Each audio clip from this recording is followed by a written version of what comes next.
I am optimistic that we will begin to have two opportunities. One is to receive some remains in the not too distant future. We are dogged in trying to facilitate this as quickly as we possibly can. Thank you. I appreciate that. And just to be clear, we have not yet received any. That's correct, Senator. We have not yet physically received them. That was Secretary of State Mike Pompeo delivering that update earlier this week. No remains of U.S. troops returned yet from North Korea. Around 7,700 U.S. troops are still unaccounted for from the Korean War. But Pompeo is optimistic about President Trump's agreement with Kim Jong-un to bring our nation's heroes home. And family members are still holding out hope that they will be reunited with their loved ones. Tonight, we follow up with two of the families who joined us before. First Lieutenant Robert Schmidt fought forward through the most brutal battle of the Korean War, but sadly never returned. And Captain John Henry Zimmerly went out on a night mission in Korea, but his plane disappeared and only questions remained. Here now, their family members still fighting to bring them home. Joan Morris is the niece of First Lieutenant Robert Schmidt, and John Zimmerly is the son of Captain John Henry Zimmerly. Welcome back to both of you. It is good to have you back with us. We got so much feedback from your stories, and I think people want so much for you to have the circle closed on what this situation has brought to your families. Joan, let me start with you. Just remind us about your Uncle Bobby's service. Well, Uncle Bobby served in World War II for over 3 years, and then he came back to North Dakota, and he graduated with an ROTC degree, and he became an Army officer, and he was stationed in Japan, and then he went to Korea, and he was killed at the Chosin Reservoir on December 1st, 1950. And John, your dad? Yes, my father was an Air Force navigator, went out on a small plane on a night mission in March of 1952. There was radio communication around 9 p.m., and that's the last we heard from them.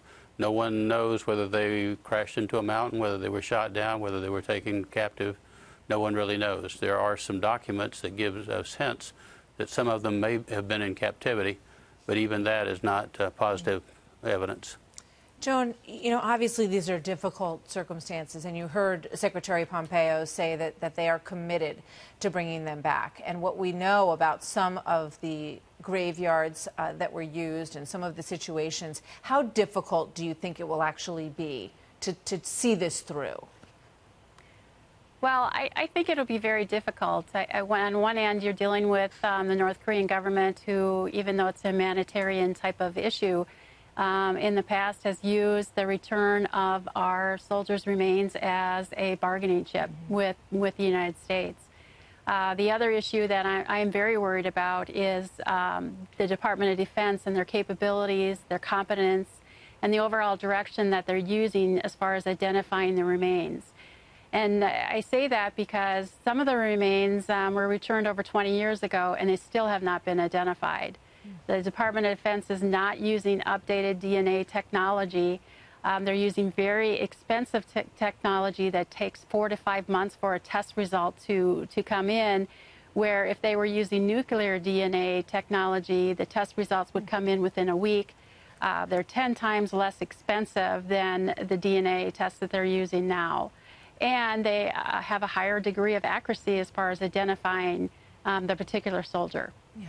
I mean, John, you share that concern, I know, in terms of the response from the DOD and exactly where these remains are, and some of them are on U.S. territory.